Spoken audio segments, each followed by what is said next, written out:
मनुष्य के दृढ़ निश्चय के आगे कुछ भी असंभव नहीं रहता पार्थ। जब भी कोई जीव दृढ़ संकल्प होकर एक दृढ़ विश्वास के साथ किसी भी काम का बीड़ा उठाता है तो दैवी शक्तियों को उसकी सहायता के लिए स्वयं ही आना पड़ता है। यही कर्म का दैवी विधान है अर्जुन। हेलो दोस्तों, जय श्री कृष्णा। कैसे आप सभी? आज मैं कुछ इनके बारे में चर्चा करने आया हूँ। कैसा रहेगा? मेरे मन में बहुत दिन से भाव चल रहे थे कि गीता जी का अध्ययन किया जाए और अपने भाई मित्रों को भी इसके रस का स्वाद कराया जाए। तो चलिए देरी ना करते हुए इसमें आगे बढ़ते हैं और समझने समझाने का प्रयास करते हैं और अपने जीवन में उतारते हैं। जय श्री कृष्ण।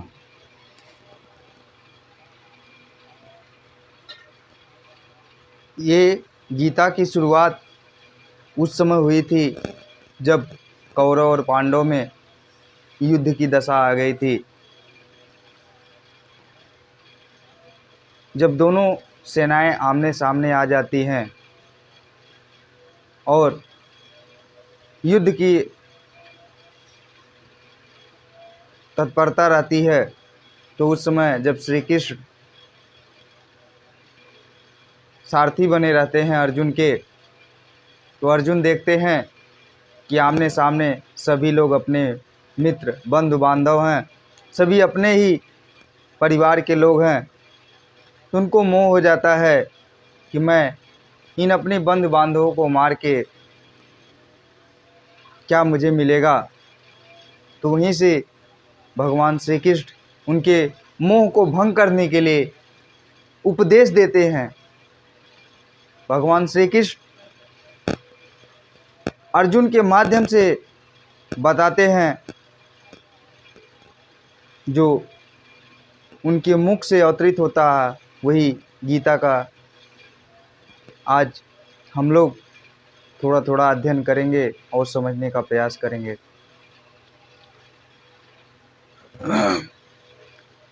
जब दोनों सेनाएं आपस में आमने सामने आ जाती हैं धर्म क्षेत्र कुरुक्षेत्र में, तो धृतराष्ट्र संजय से पूछते हैं,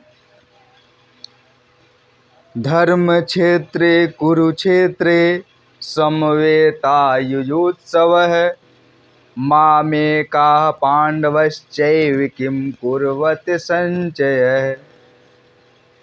धृतराष्ट्र ने कहा, हे संजय, धर्म भूमि कुरुक्षेत्र में युद्ध की इच्छा से एकत्र हुए मेरे तथा पांडुपुत्रों के ने क्या किया, उनके बारे में थोड़ा विस्तार से बताओ।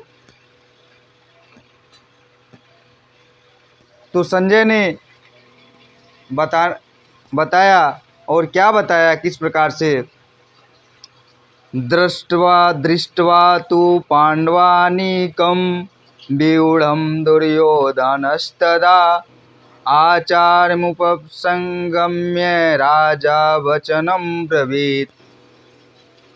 अर्थात संजय ने कहा, हे राजन, पांडुपुत्रों द्वारा सेना की व्यूह रचना देखकर राजा दुर्योधन अपने गुरु के पास गए और उन्होंने उनसे पूछा।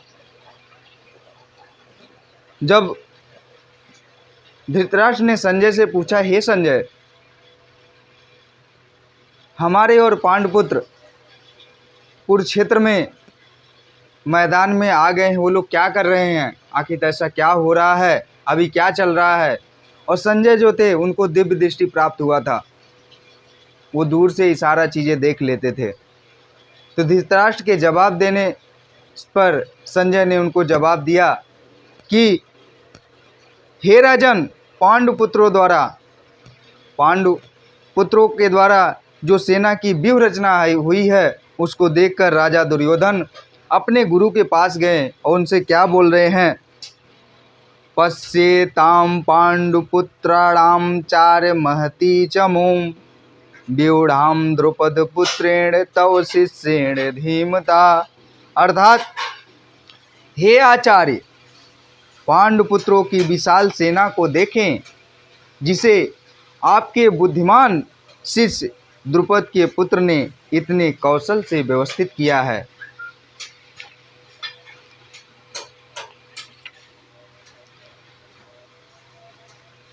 अत्र शूरा महेश्वासा भीमार्जुन समायुधे युयुधानो विराटस्य द्रुपदस्य महारथ।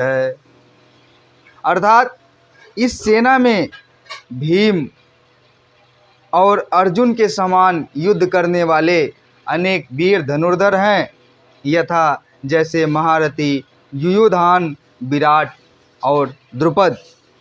यद्यपि युद्ध कला में द्रोणाचार्य की महान शक्ति के समक्ष धृष्टद्युम्न महत्वपूर्ण बाधक नहीं था, किंतु ऐसे अनेक योद्धा थे जिनसे भय था। दुर्योधन इन्हें विजय पथ में अत्यंत बाधक बताता है, क्योंकि इनमें से प्रत्येक योद्धा भीम और अर्जुन के समान दुर्जय था, जिस उसे भीम तथा अर्जुन के बल का ज्ञान था, इसलिए वह अन्यों की तुलना इन दोनों से करता है। धृष्टकेतुश्चिकेतान काशीराजस्य वीर्यवान पुरजित कुंतीभोजस्य शैब्यस्य नरपुंगवः। अर्थात इनके साथ ही धृष्टकेतु, चिकितान, काशीराज, पुरोजित, कुंतीभोज तथा शैब्य जैसे महान शक्तिशाली योद्धा भी हैं। यह कौन कह रहा है? यह दुर्योधन अपने गुरु से बता रहा है।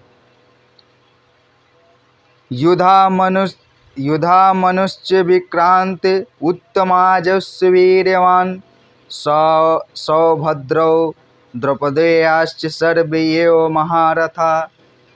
अर्थात पराक्रमी युधामनु, अत्यंत शक्तिशाली उत्तमौजा, सुभद्रा का पुत्र तथा द्रौपदी के पुत्र, ये सभी महारथी हैं। अस्माकं तो विशिष्टा ये तानि बोध दुजोत्तम नायकामं सैन्यस्य संज्ञार्थम तां ब्रवीम ते। अर्थात किंतु हे ब्राह्मण श्रेष्ठ, आपकी सूचना के लिए मैं अपनी सेना के उन नायकों के विषय में बताना चाहूँगा जो मेरी सेना को संचालित करने में विशेष रूप से निपुण हैं। यह बात दुर्योधन अपने गुरु से बता रहा है। क्या बोल रहा है कि हे ब्राह्मण श्रेष्ठ, आपकी सूचना के लिए, आपकी जानकारी के लिए मैं बताऊं, वह अपनी सेना के बारे में क्या बात कर रहा है कि मैं आपकी जानकारी के लिए मैं आपको ये बताता हूं कि अपनी सेना को उन नायकों के विषय में बताना चाहूँगा जो मेरी सेना को संचालित करने में विशेष रूप से निपुण हैं। कौन कौन हैं? भवान भीष्मस्य कर्णस्य कृपस्य समितिजय आश्वस्थामा विकर्णस्य सौमद्यमिस्तश्च। अर्थात मेरी सेना में स्वयं आप, भीष्म, कर्ण, कृपाचार्य, आश्वस्थामा, विकर्ण तथा सोमदत्त का पुत्र भूरिश्रवा आदि हैं, जो युद्ध में सदैव विजयी रहे हैं। वह इस प्रकार से अपने सेना के भी सभी महारथियों के बारे में बता रहा है कि जो ये लोग जो हैं हमेशा किसी न किसी भी युद्ध में विजय ही हुए हैं। दुर्योधन उन आदित्य महावीरों का उल्लेख करता है जो सदैव विजयी होते रहे हैं। विकर्ण दुर्योधन का भाई है, आश्वस्थामा द्रोणाचार्य का पुत्र है और सोमदत्त भूरिश्रवा बाहिंकों के राजा का पुत्र है। कर्ण अर्जुन का आधा भाई है, क्योंकि वह कुंती के गर्भ से राजा पांडु के साथ विवाहित होने के पुत्र पूर्व उत्पन्न हुआ था, क्योंकि वह कुंती के गर्भ से राजा पांडु के साथ विवाहित होने के पूर्व उत्पन्न हुआ था। कृपाचार्य की जुड़वा बहन द्रोणाचार्य को ब्याही थी। अन्ये च बहवः शूरा मदर्थे त्यक्त जीविता नाना शस्त्र प्रहरा सर्वे युद्ध विशारदा। अर्थात ऐसे अन्य अनेक वीर हैं जो मेरे लिए अपने जीवन त्यागने के लिए उद्यत हैं।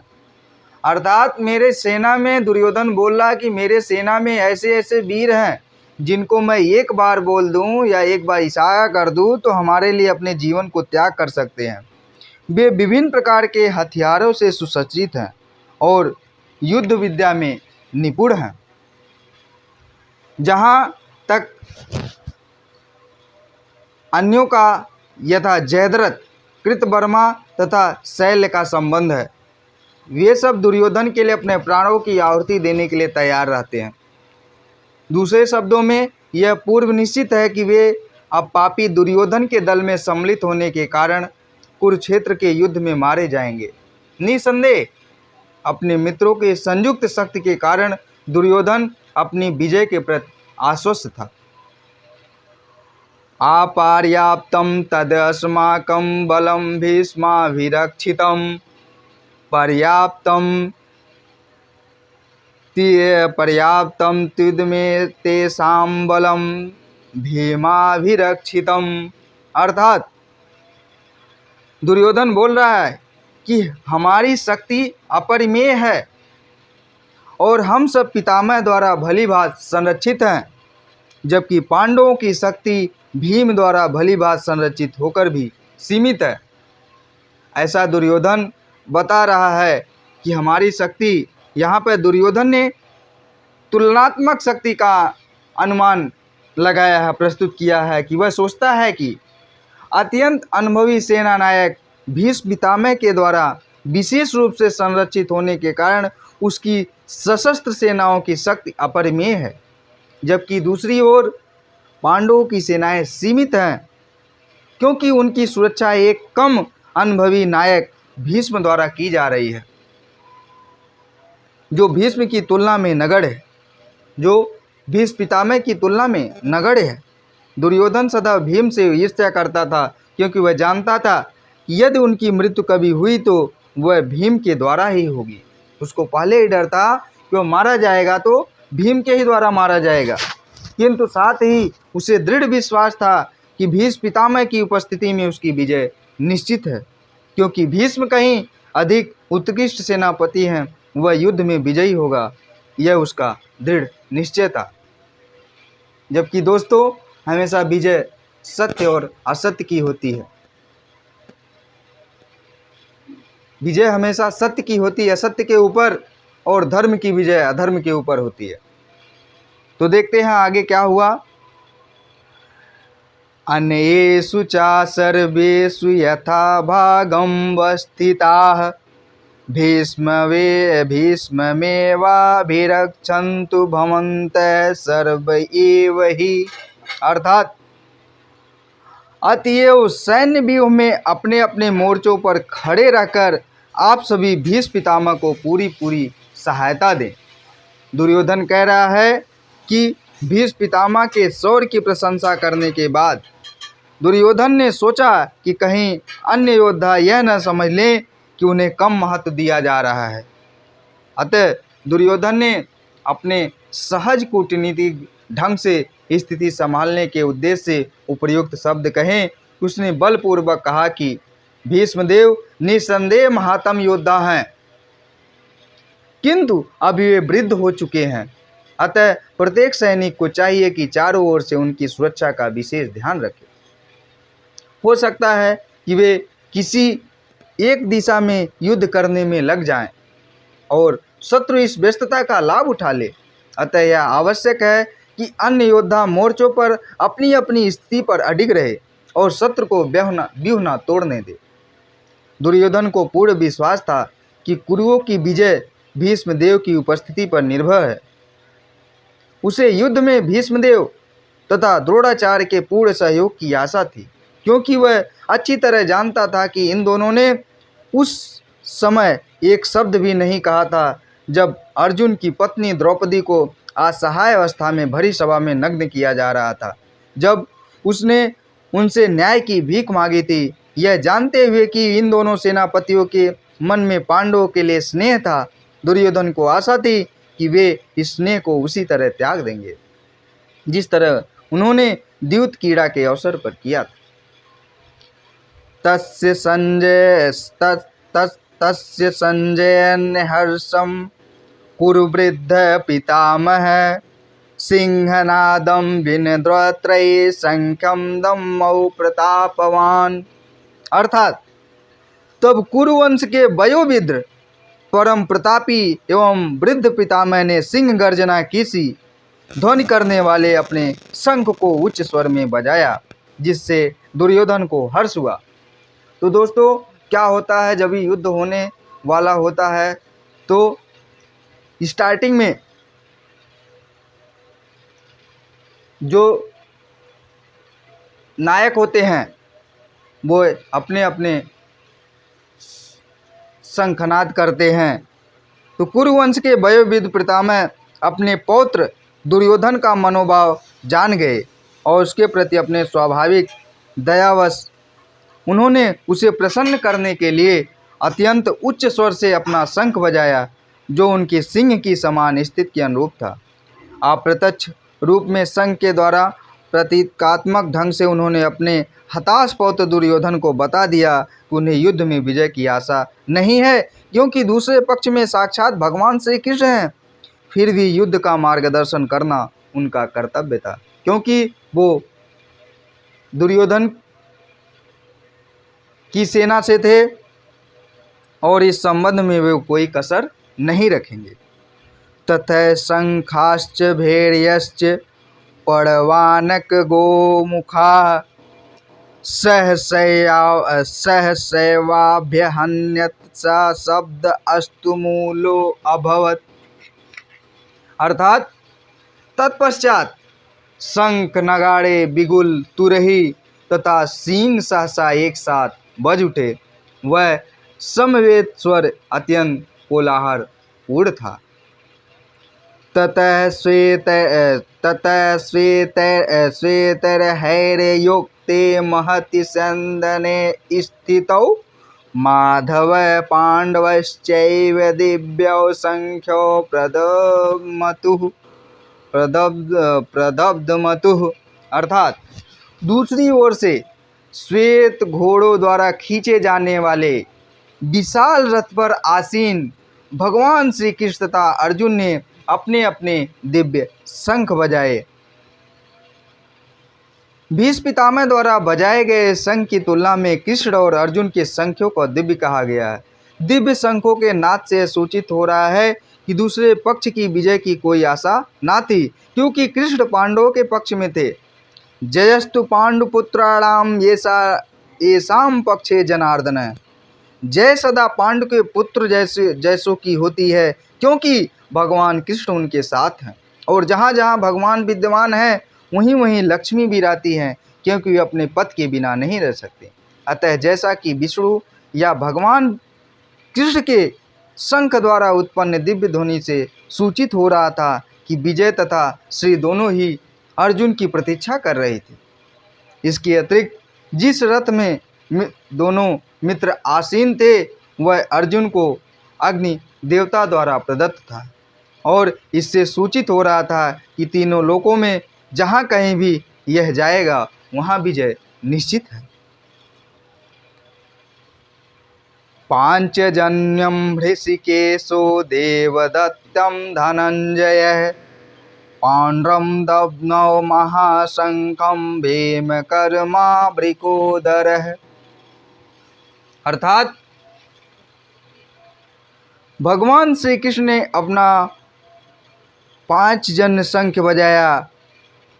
अर्जुन ने देवदत्त शंख और अति भोजी एवं अतिमानवीय कार्य करने वाले भीम ने पांड्र नामक भयंकर शंख बजाया। इस श्लोक में भगवान कृष्ण को ऋषिकेश कहा गया है, क्योंकि वे ही समस्त इंद्रियों के स्वामी हैं और सारे जीव उनके भिन्न अंश हैं। अतः जीवों की इंद्रियां भी उनकी इंद्रियों के वश अंश हैं। क्योंकि निर्विशेषवादी जीवों की इंद्रियों का कारण बताने में असमर्थ हैं, इसलिए वे जीवों को इंद्रिय रहित या निर्विशेष कहने के लिए उत्सुक रहते हैं। भगवान समस्त जीवों के हृदयों में स्थित होकर उनके इंद्रियों का निर्देशन करते हैं, किंतु वे इस तरह निर्देशन करते हैं कि जीव उनकी शरण शरण ग्रहण कर ले, और विशुद्ध भक्त की इंद्रियों का तो वे प्रत्यक्ष निर्देशन करते हैं। यहाँ कुरुक्षेत्र की युद्ध भूमि में भगवान श्री कृष्ण अर्जुन की दिव्य इंद्रियों का निर्देशन करते हैं, इसलिए उनको हृषिकेश कहा गया। भगवान के विविध कार्यों के अनुसार उनके भिन्न भिन्न नाम हैं। उदाहरण के लिए इनका नाम मधुसूदन है, क्योंकि उन्होंने मधु नाम के असुर को मारा था। मधु नाम के असुर को मारने से इनका नाम मधुसूदन पड़ा। वे गौओं और इंद्रियों को आनंद देने के कारण गोविंद कहलाते हैं। वसुदेव के पुत्र होने के कारण इनका नाम वासुदेव है। देवकी को माता रूप में स्वीकार करने के कारण इनका नाम देवकी नंदन है। वृंदावन में यशोदा के साथ बाल लीलाएं करने के कारण ये यशोदा नंदन है। अपने मित्र अर्जुन का सारथी बनने के कारण पार्थ सारथी हैं। इस प्रकार उनका एक नाम ऋषिकेश है, क्योंकि उन्होंने कुरुक्षेत्र के युद्धस्थल में अर्जुन का निर्देशन किया। इस श्लोक में अर्जुन को धनंजय कहा गया है, क्योंकि जब इनके बड़े भाई को विभिन्न यज्ञ संपन्न करने के लिए धन की आवश्यकता हुई थी, तो उसे प्राप्त करने के लिए उन्होंने सहायता की थी। इस प्रकार भीम वृकोदर कहलाते हैं, क्योंकि जैसे वे अधिक खाते हैं उसी प्रकार वे अतिमानवीय कार्य करने वाले हैं, जैसे हिडिंबासुर का वध।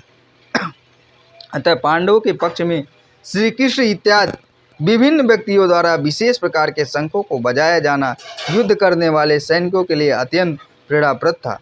विपक्ष में ऐसा कुछ ना था तो परम निदेशक भगवान श्री कृष्ण थे, ना ही भाग्य की देवी लक्ष्मी थी। अतः युद्ध में उनकी पराजय पूर्व निश्चित थी। किसकी? पांडवों की। शंखों की ध्वनि मानो यह संदेह दे रही थी। क्या दे रही थी?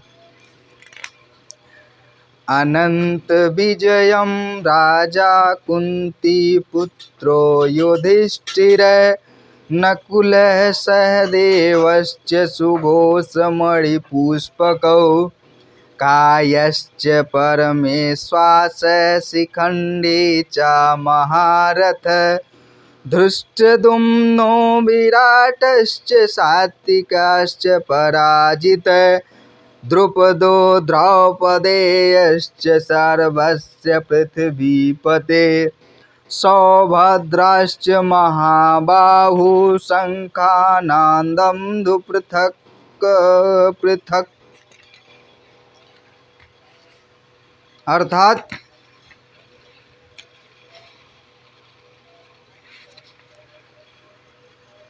हे राजन, कुंती पुत्र राजा युधिष्ठिर ने अपना अनंत विजय नामक शंख बजाए। हे राजन, ये संजय धृतराष्ट्र को बता रहे हैं, क्योंकि यहाँ पे बात संजय और धृतराष्ट्र की चल रही है। संजय आंखों देखा हाल धृतराष्ट्र के पास में बैठकर बता रहे हैं। क्या बता रहे हैं संजय? हे राजन, कुंती पुत्र राजा युधिष्ठिर ने अपना अनंत विजय नामक शंख बजाया तथा नकुल और सहदेव ने सुघोष एवं मणिपुष्पक शंख बजाए। महान धनुर्धर काशीराज, परम योद्धा शिखंडी, धृष्टद्युम्न, विराट, अजेय, सात्विक, द्रौपदी के पुत्र, सुभद्रा के महाबाहु पुत्र, आज सबों ने अपने अपने शंख बजाए। संजय ने राजा धृतराष्ट्र को अत्यंत चतुराई से यह बताया कि पांडु के पुत्रों को धोखा देने तथा राज सिंहासन पर अपने पुत्रों को आसीन कराने की यह अविवेकपूर्ण नीति श्लाघनीय नहीं थी। लक्षणों से पहले यह सूचित हो रहा था कि इस महायुद्ध में सारा कुरुवंश मारा जाएगा। भीष्म पितामह से लेकर अभिमन्यु तथा अन्य पौत्रों तक विश्व के अनेक देशों के राजाओं समेत उपस्थित सारे के सारे लोगों का विनाश निश्चित था। यह सारी दुर्घटना राजा धृतराष्ट्र के कारण होने जा रही थी, क्योंकि उसने अपने पुत्रों को कुनीत को प्रोत्साहन दिया था। सा घोषो धातराष्ट्रा राम हृदयान विदारत नभश्च पृथ्वीं चैव तुमुलो अभ्यानुनादयन्। इन विभिन्न शंखों की ध्वनि कोलाहलपूर्ण बन गई, जो आकाश तथा पृथ्वी को शब्दायमान करती हुई धृतराष्ट्र के पुत्रों के हृदय को विदीर्ण करने लगी। जब भीष्म तथा दुर्योधन के पक्ष के अन्य वीरों की अपनी अपनी शंख बाजाएं जब भीष्म और दुर्योधन पक्ष के अन्य वीरों ने अपनी अपनी शंखों को बजाया तो पांडवों के हृदय विदीर्ण नहीं हुए। ऐसी घटनाओं का वर्णन नहीं मिलता है, किंतु इस विशिष्ट श्लोक में कहा गया है कि पांडव पक्ष के शंखनाद से धृतराष्ट्र के पुत्रों को हृदय विदीर्ण हो गए। उनके इसका कारण स्वयं पांडव और भगवान कृष्ण में उनका विश्वास है। परमेश्वर की शरण ग्रहण करने वाले को किसी भी प्रकार का भय नहीं रह जाता, चाहे वह कितनी ही विपत्ति में क्यों ना हो। बोलो राधे राधे। जय श्री कृष्ण, जय श्री कृष्ण। अंदर से जय श्री कृष्ण।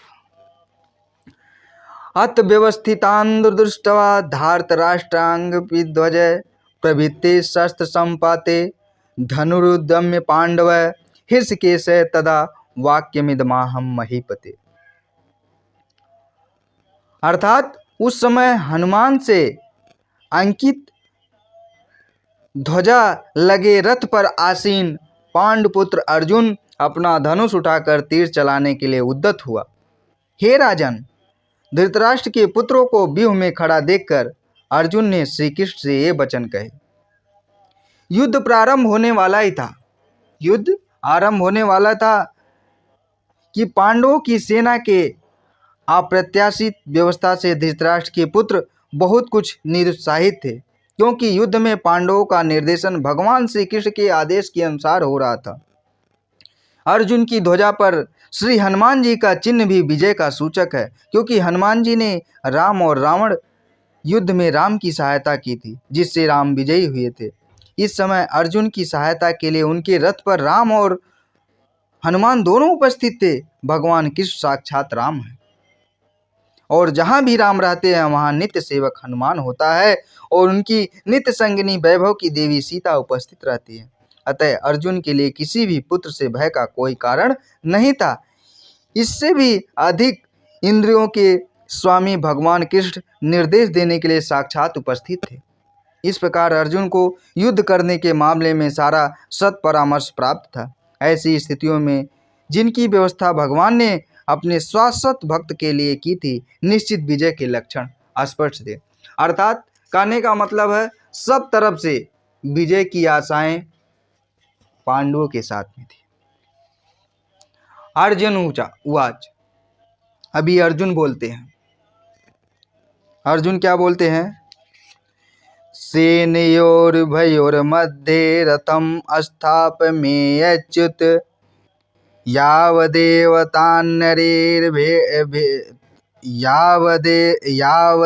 यावदेतान्निरीक्ष्य अहं योद्धकामानवस्थितान् कैर्मया सह योद्धाभिमय अस्मिरण समुद्यमे। अर्जुन ने कहा, हे अच्युत, कृपा करके, हे भगवान, कृपा करके मेरा रथ दोनों सेनाओं के बीच में ले चलें, जिससे मैं यहाँ उपस्थित युद्ध की अभिलाषा रखने वालों को शस्त्रों की इस महान परीक्षा में जिनसे मुझे संघर्ष करना उन्हें देख सकूं।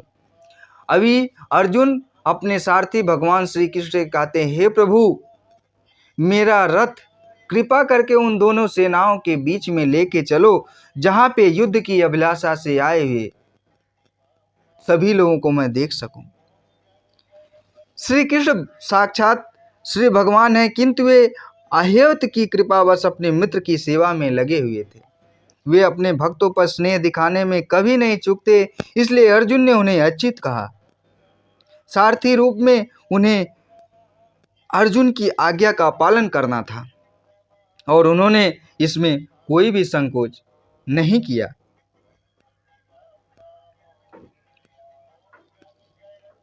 अतः उन्हें अच्युत कहकर संबोधित किया, और उन्होंने अपनी भक्त का सारथी पद स्वीकार किया था, किंतु इससे उनकी परम स्थिति अछूट बनी रही। प्रत्येक परिस्थिति में वे इंद्रियों के स्वामी श्री भगवान हृषिकेश हैं। भगवान तथा उनके सेवक का संबंध अत्यंत मधुर और दिव्य होता है। सेवक स्वामी की सेवा करने के लिए सदैव उद्यत रहता है। भगवान भी भक्त की कुछ ना कुछ सेवा करने की कोशिश में रहते हैं। वे इसमें विशेष आनंद का अनुभव करते हैं कि वे स्वयं आज्ञादाता ना बने, अपितु उन्हें शुद्ध भक्त उन्हें आज्ञा दें, चूँकि वे स्वामी हैं। अतः सभी लोग उनके आज्ञा पालक और उनके ऊपर आज्ञा देने वाला कोई नहीं है। किंतु जब वे देखते हैं कि उनका शुद्ध भक्त आज्ञा दे रहा है तो उन्हें दिव्य आनंद मिलता है, यद्यपि वे समस्त परिस्थितियों में अचित रहने वाले हैं। भगवान का शुद्ध भक्त होने के कारण अर्जुन को अपने बंधु बांधवों से युद्ध करने की तनिक भी इच्छा ना थी, किंतु दुर्योधन द्वारा शांतपुर समझौता ना करके हठ धर्मिता पर उतारू होने के कारण उसे युद्ध भूमि में आना पड़ा था। अतः वह यह जानने के लिए अत्यंत उत्सुक था कि युद्ध भूमि